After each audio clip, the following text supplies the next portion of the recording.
noite. Quem nos fala é Geraldo Luiz, cantor e compositor. E como sempre, toda quarta estamos aqui num bate-papo. Este é o dia em que nos fez o Criador. Alegremos nele e regozijemos-nos nele. Eu aqui com algumas dúvidas, ou seja, algumas não, muitas dúvidas, no que tange a Torá, no que tange a tradição oral, no que tange aos profetas, e nada mais, nada menos do que ele para esclarecer à luz das escrituras hebraicas. Ele que está lá do outro lado, eu no Rio de Janeiro, e ele lá no Paraná. Eu falo com ele que é professor de português, professor de inglês, professor de hebraico e professor de grego. E é o meu professor de hebraico, perdão, e meu professor de inglês. Eu falo com o João Alves Correia, conhecido como S. Bom dia, João Alves. Tudo bem com você? Bom dia, Geraldo. Mais uma vez, estamos aqui. Tudo perfeito, tudo bem, graças a Deus. E preparados para mais uma super quarta, né? Uma super quarta que eu fico na expectativa. Isso aí, isso é muito bom. São assuntos de grande relevância que traz aí para mim um conhecimento, uma base que quebra aquela venda dos olhos, né? E a gente começa a caminhar com os pés no chão, na razão. Tira um pouco daquela fé cega, né? Mística em si. Bom, sem perda de tempo, nós estamos tratando aí já, se não me falha a memória, 2 semanas sobre Isaías 9, né? Versos 6 e 7, no português, porém, no hebraico é o 5 e 6, né? E você já citou aí, já resumiu o verso 5 e 6, né, pra gente. E na aula passada, você já até, dentro da pergunta que eu ia fazer hoje, você tem a pergunta quem seria o menino anunciado nesses versos. Você já falou quem é o menino, né? E os títulos ali mencionados significa exatamente aquilo que lemos nas versões em português? Por exemplo, maravilhoso, conselheiro, Deus forte. Você já explicou, isso para mim foi fatal, isso aí, esse Deus forte. E tem algumas perguntas, mas se você quiser fazer um resumo rapidamente desse menino e dos títulos, fica à vontade. Ou então eu entro numa pergunta aqui que é de suma importância. Ok, Geraldo. Então é o seguinte, só revisando os títulos que foram dados no verso 6, em português, né? Seria o conselheiro maravilhoso, o Deus forte, o Pai da eternidade. Esses 3 títulos são dados ao Eterno. E é o Eterno que chama o menino de Sar Shalom, de Príncipe da Paz. Então, o resumo seria isso. Os títulos não são do menino, mas sim do Eterno que chama o menino de Sar Shalom. E essa interpretação no português tem como descobrir, tem algum ponto que a gente descobre que esses títulos não são para o menino? Não, no português, realmente, as nossas versões, elas acabam, muitas vezes... Dirigindo ao menino. Acabam dando a impressão de que os títulos são do menino. Na verdade, não.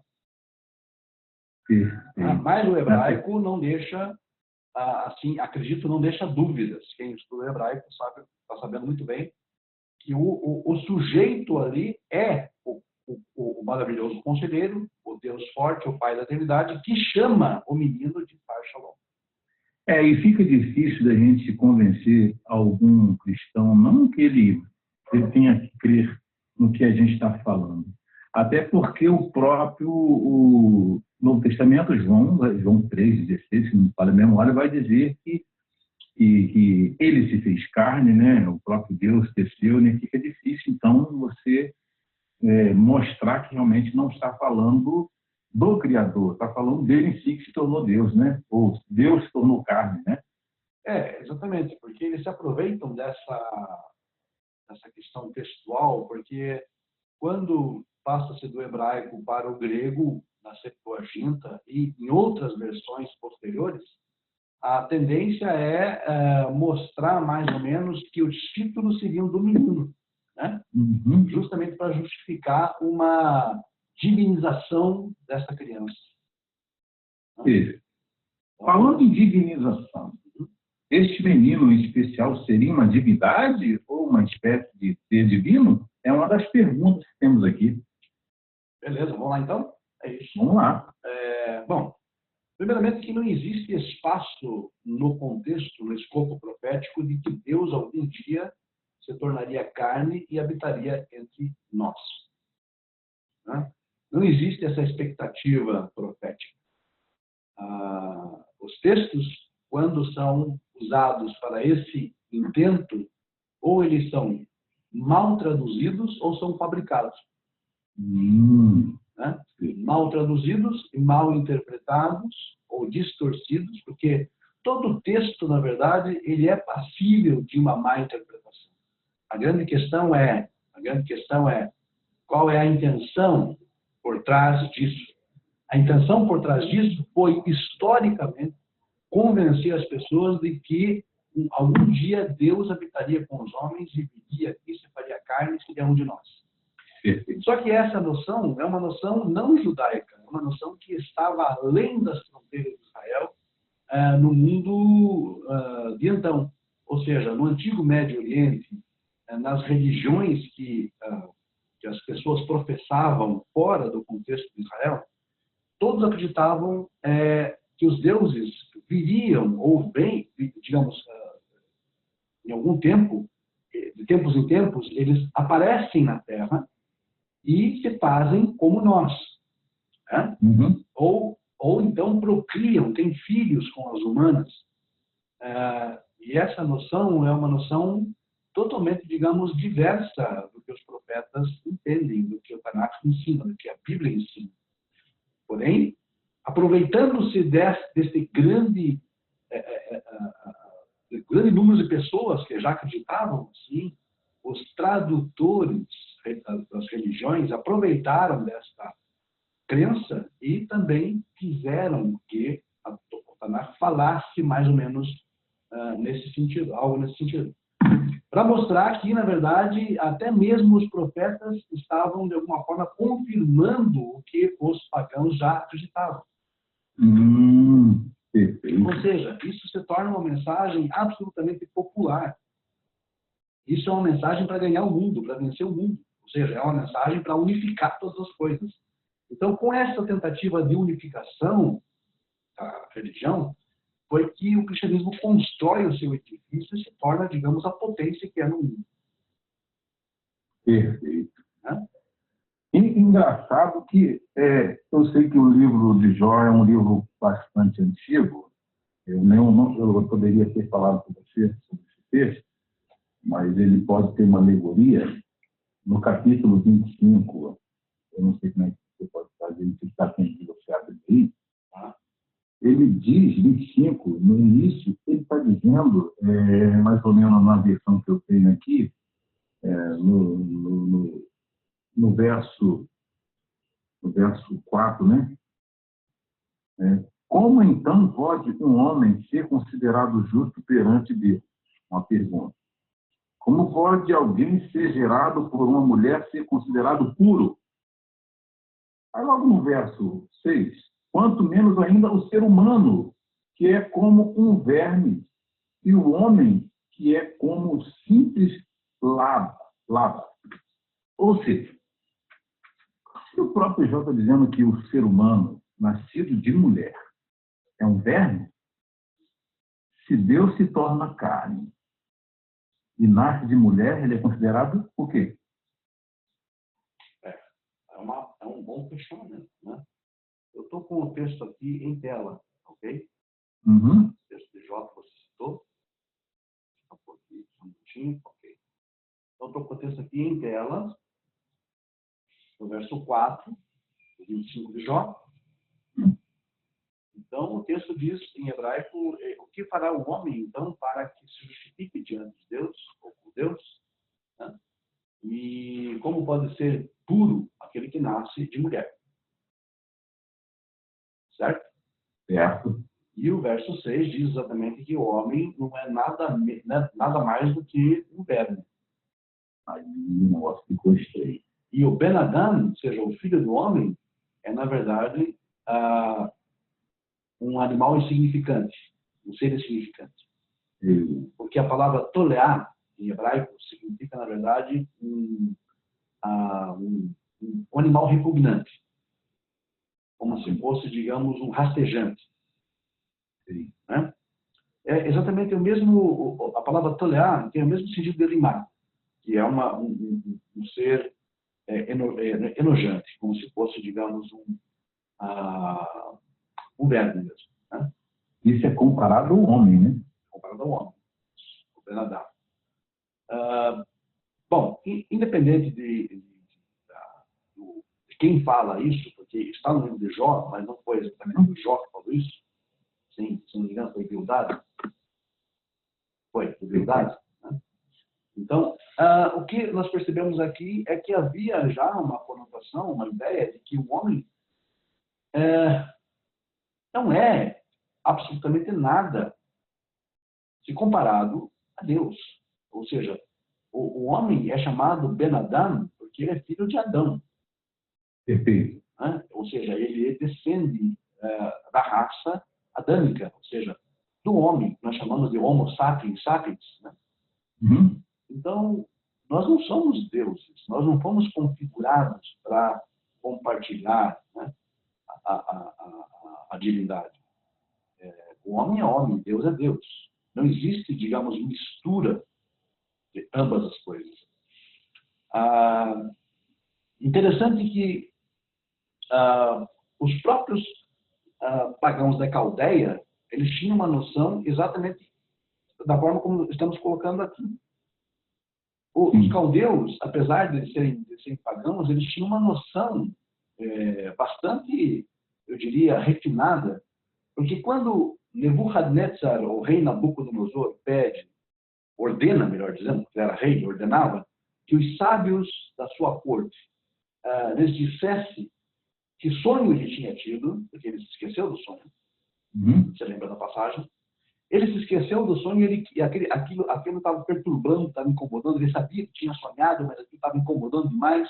E ele queria saber qual era o sonho e qual era o seu sentido.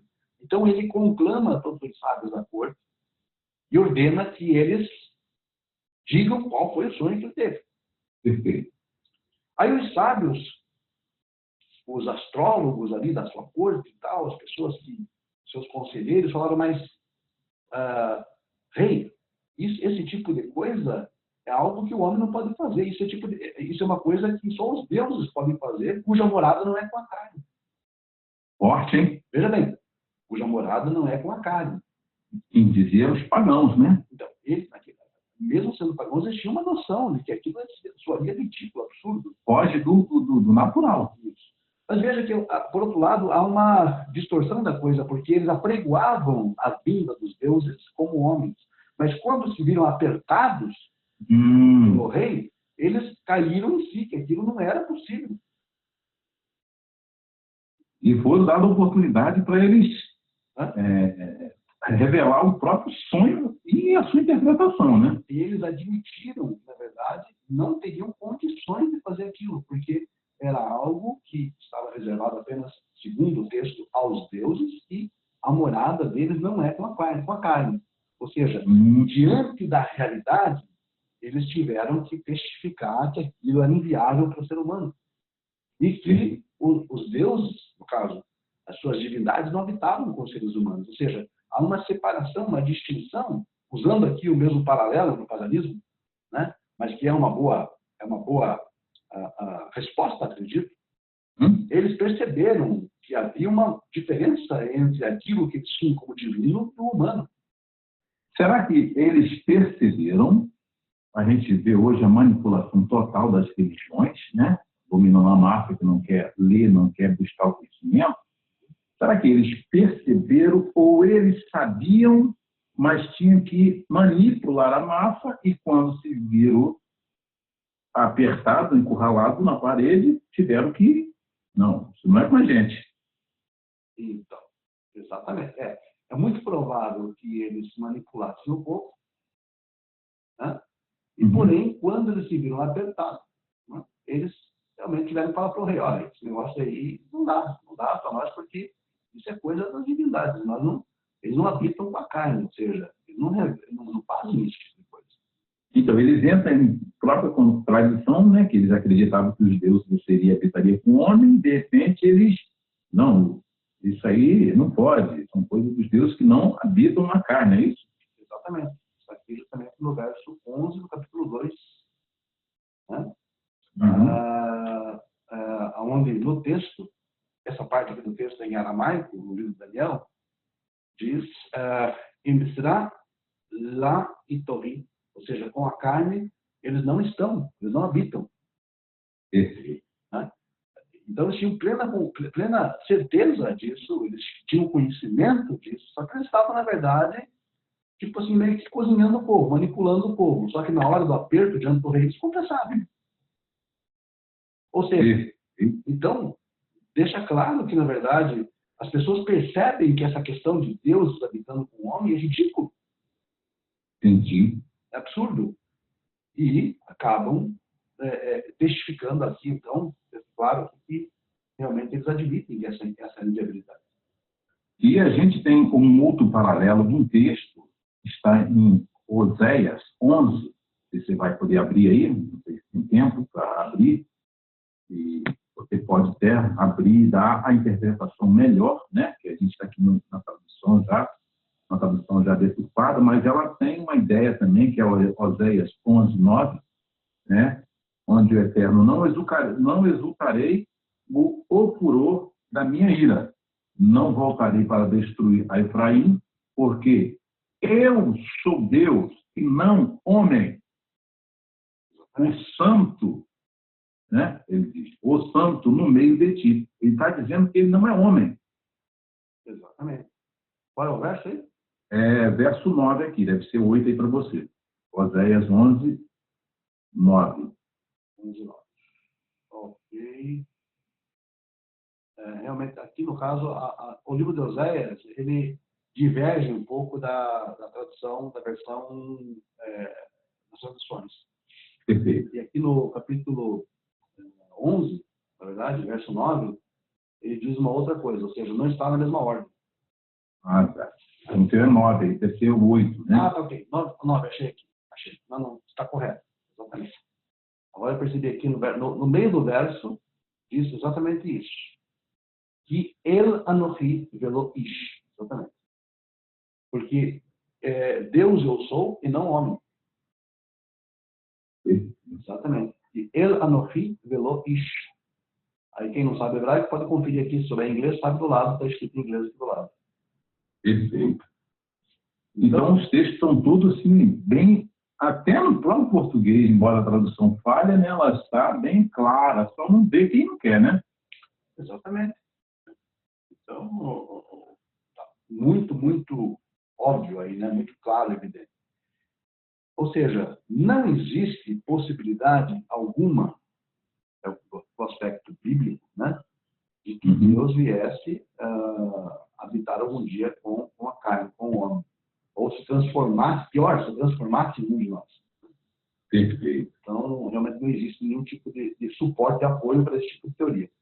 Infelizmente, como nós sabemos, eles pegam esse texto e simplesmente distorcem para servir a um propósito. Né? E eu, para finalizar essa pergunta da divindade, né, que a gente está no tema, né? Esse menino seria uma divindade, uma espécie de ser divino, você já trouxe relato aí do relato de Daniel, né, dos sábios lá, dos pagãos que trouxeram uma ideia, né, mostrando que o conceito para revelar isso só um ser divino, cuja morada é distante. Porém, a gente fecha essa pergunta com números. Você pode abrir números, como é que está na sua versão? Números 23, 19, deve estar no 18. Não, acho que o número está dentro do parâmetro. Dentro alguns livros apenas se divergem. Então, você quer ler aí direto, sem eu ler aqui a minha versão? Vou ler os números, então, É 23, 19.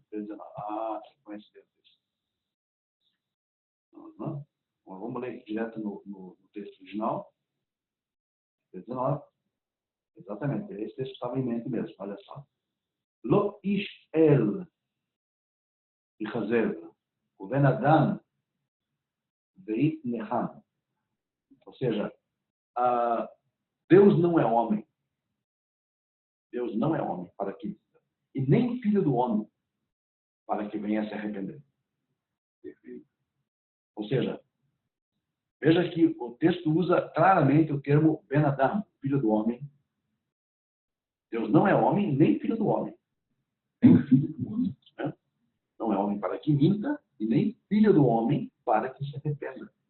Ou para que caia em arrependimento. Então,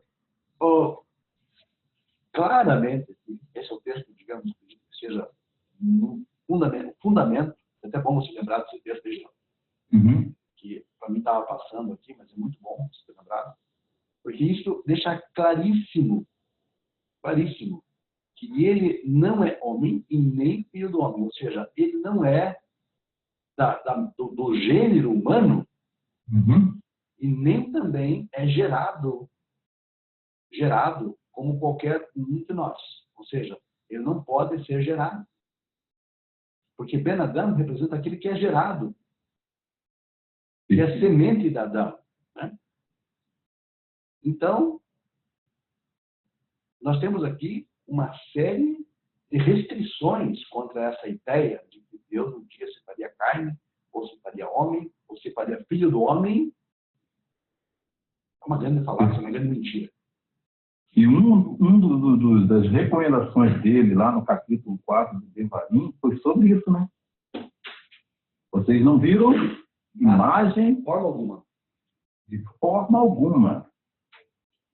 De animal, de homem, de mulher, de gato, de rato, não viram nada. Apenas a minha voz no meio do fogo, não é isso? E já alertaram ele para que não caísse nessa armadilha, né? Exato. Deus não tem forma, Deus não assume forma. Muito bom mesmo. E naquele texto que eu falei de Jó, se Jó está falando, independente se foi ele escrever ou outra pessoa, mas o texto também tem claro, né, que todo homem nascido de mulher é considerado um verme. Se você parar a pensar, Deus torna carne, nasce de mulher, ele torna assim, com todo respeito ao Criador que a gente está falando de coisas sérias, mas dentro do texto ele cai na armadilha do verme.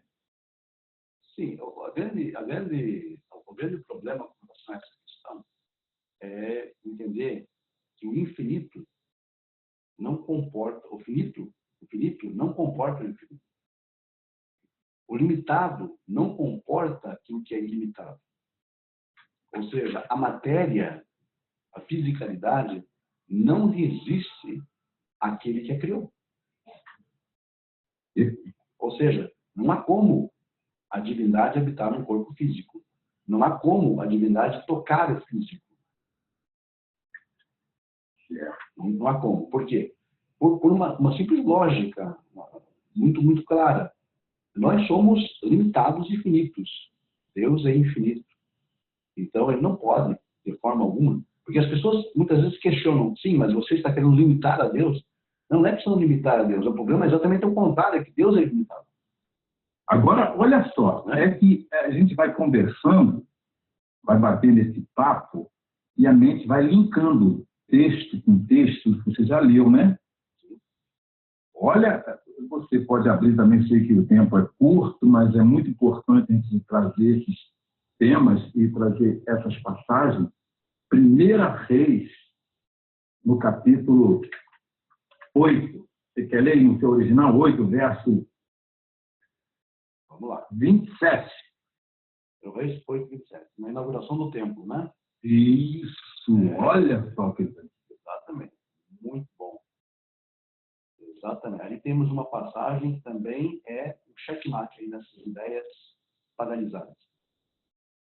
8, 27. Está aqui. Muito bem. O texto diz assim, Salomão, quando ele está fazendo a sua oração inaugural para o templo, né? Então ele diz que Ha'unam Yeshev Elohim al haaretz, hine hashamayim u'shmei hashamayim lo yechalkeluha, af ki habayit hazeh asher baniti.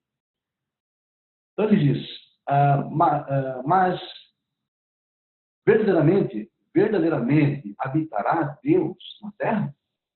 Ou seja, aqui ele faz uma pergunta, mas é uma pergunta retórica. O que é uma pergunta retórica? Que não precisa de uma resposta. Entendi. É óbvio. Não. Aí ele continua rezando, continua orando. Hine hashamayim, ushmei hashamayim, eis que os céus dos céus, lo yechalkeluha. Ou seja, não te comportam. Olha só. O céu que nós percebemos, e o céu dos céus, ou seja, tudo isso que existe em torno de nós, não comporta a Deus. Muito menos, então, Salomão quer dizer, muito menos essa casinha aqui que construí para você. Isso. Esse tempo. Então, muito menos um corpo humano. Muito menos um corpo humano. O templo tinha dimensões, para a época, dimensões grandes. Era um grande templo. Digamos, em qualquer local de Jerusalém, você podia observar o templo, porque ele estava no alto do Monte Moriá. Você podia perceber o templo, a sua beleza de longe. O templo era branco como marfim e ouro e dourado, branco e dourado. Perfeito. Era uma joia encravada no monte. Então as pessoas podiam vê-la de longe. E era uma casa grande. Agora você imagina um corpo humano. Matou, né? Matou. O texto aí mata, né? Ele está falando o céu dos céus. Ou seja, a gente fala de céu, a gente não tem uma noção. Talvez a gente olha para o alto e olha esse azulado aí, né? E chama de céu, né? Mas suponhamos que seja o céu. Mas ele está falando o céu dos céus. A tradução judaica diz que existem 7 céus. Então, o que acontece? Vamos tentar imaginar aqui o seguinte, Geraldo, olha só. Nós somos aqui a Terra é um planeta grande. Digamos, em relação ao que nós conhecemos como espaço. Mas se a gente imaginar que existem estrelas que estão a milhões, bilhões de anos-luz daqui, dá para a gente entender o tamanho desse céu. Perfeito. Que Salomão está falando aqui. Ou seja, é uma distância que a imaginação humana não consegue alcançar, que o cálculo humano não consegue alcançar. Perfeito. É esse céu que não comporta a Deus, não comporta ele. Perfeito. Mas imagina um corpo humano. Até quando faz aí a medida, né, da chegada da luz aqui, a luz do sol aqui, né, e leva anos-luz, né, para chegar, a gente pensa que está vendo o sol, mas está vendo o sol reflexo, né? Você não está vendo, digamos, nada que você olhe para o céu, quando você olha para o céu, você nunca está vendo o tempo presente, sempre está vendo o passado. Isso é importante. Sempre está vendo o passado. As estrelas que você vê à noite, a luz delas saindo de lá há milhões de anos atrás, provavelmente quando ainda o mundo estava em formação, algumas delas, né? E a Terra estava em formação, e elas chegaram aqui a nós nesse momento. E umas estão morrendo, o reflexo de algumas que já morreram, né? Já morreram. Algumas que estamos vendo já nem existem mais. Rapaz, isso é forte, hein? Ou seja, você quer olhar para o passado? Olha para o céu. Né? Então, o que acontece? Tudo isso, a expansão que existe em torno de nós, não comporta o Criador e nem poderia comportar porque é matéria.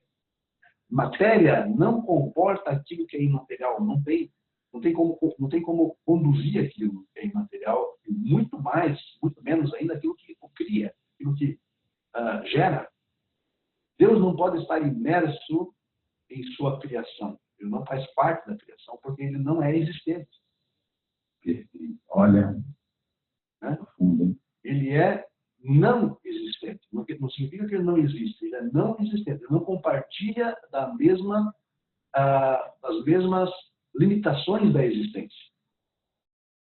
Deus não morre, Deus não sangra, Deus não sua, Deus não sente fome, Deus não come, Deus não bebe, Deus não se diverte, Deus não fica triste.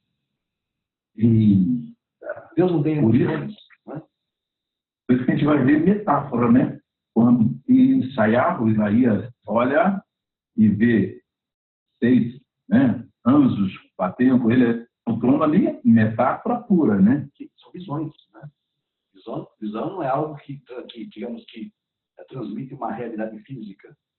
Uma visão ocorre na psique, na mente, não ocorre no físico. Até tentar compreender alguma coisa, né? Mas levar ao pé da letra, nem pensar. São ideias antropomórficas, a gente tem que tomar cuidado com relação a isso, porque a gente acaba imaginando um cenário que não existe.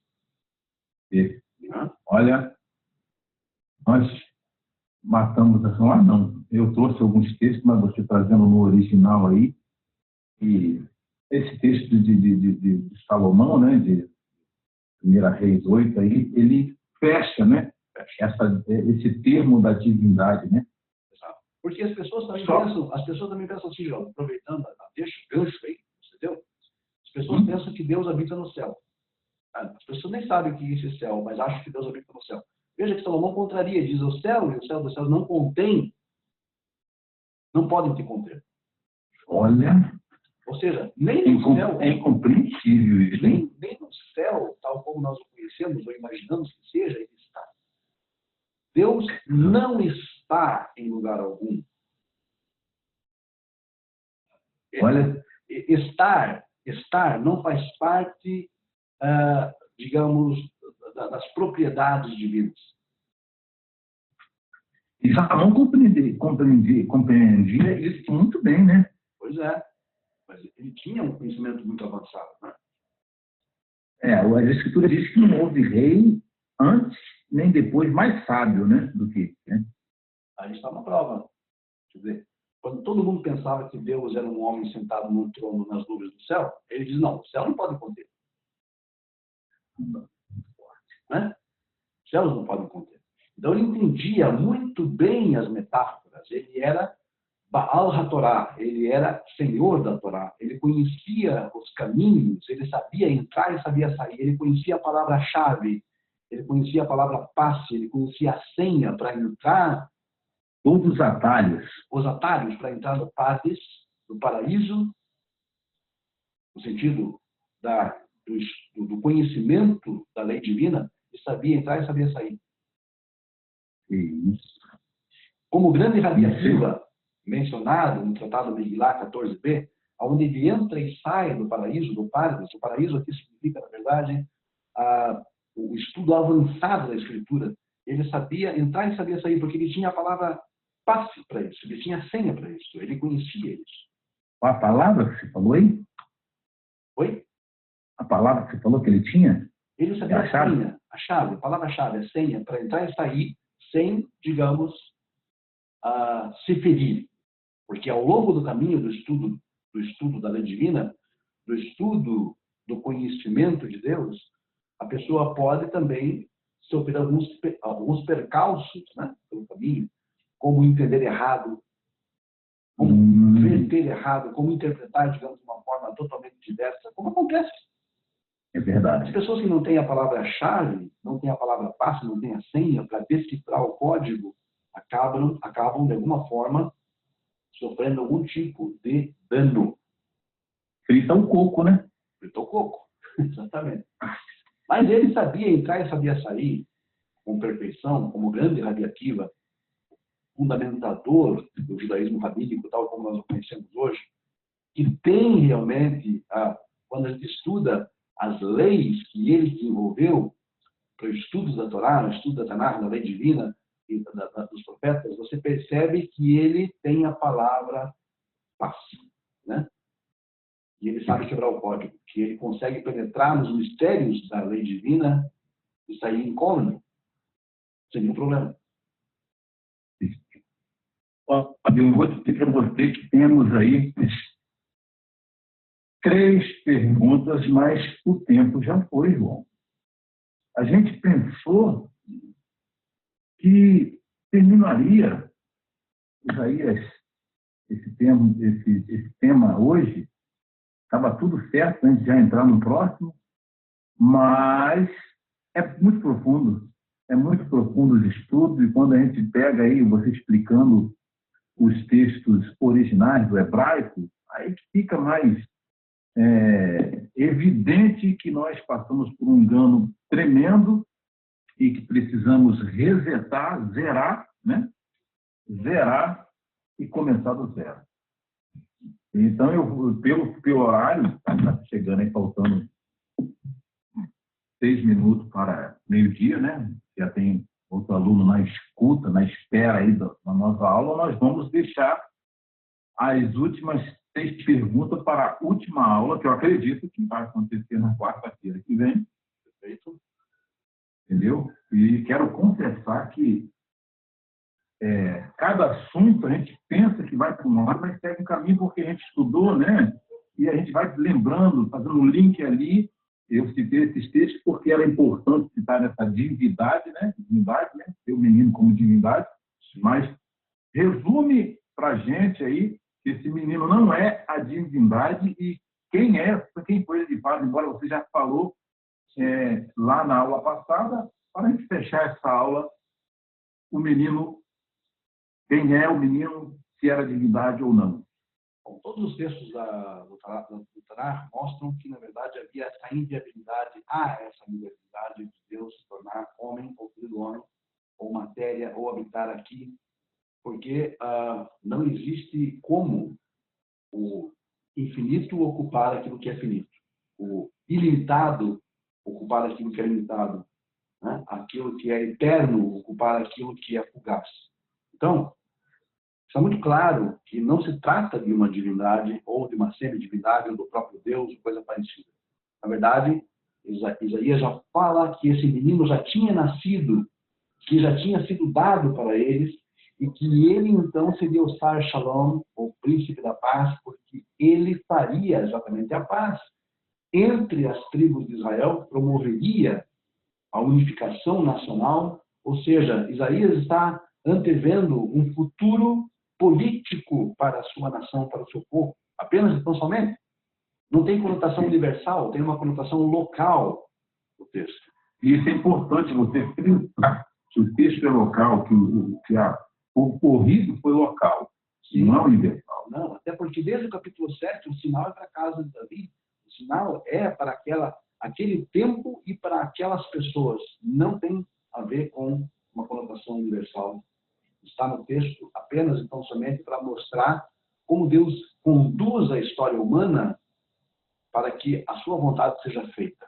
Ou seja, a vontade dele é que Ezequias reinasse e que trouxesse, então, esse fôlego, esse respiro para Israel, que pudesse, digamos, as tribos pudessem novamente repensar o seu caminho, se unificar, tentar, digamos, de alguma forma, conciliar os irmãos, para que o reino pudesse, então, seguir em frente.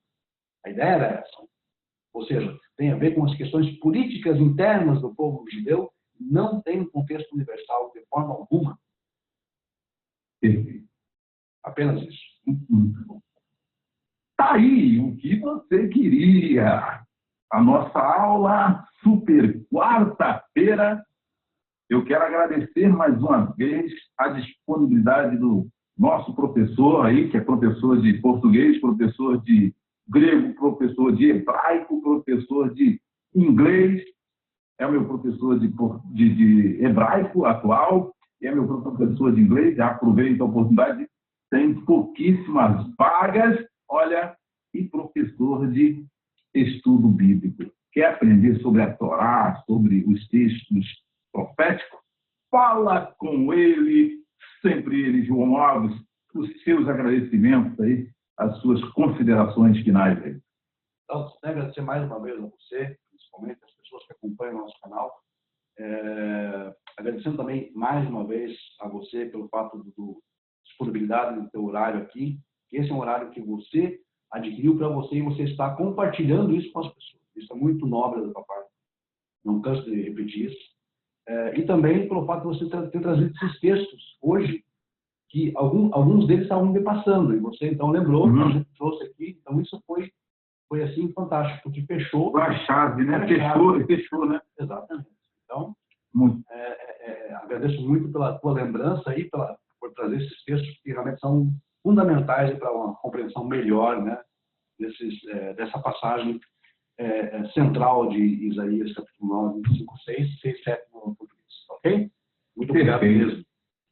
Eu fico muito feliz de estar podendo contribuir aí. A intenção é eu aprender, mas vamos compartilhar esse conhecimento com aqueles que também têm a necessidade e o desejo de ter um bom conhecimento. Muito obrigado e, se o Criador permitir, quarta estaremos aqui mais uma vez. Uma boa tarde aí, João. Tudo de bom para você aí. Boa tarde, João. Tudo bom para você também. Pessoal aí que segue o canal. Obrigadão. Até a próxima, gente. Até a próxima.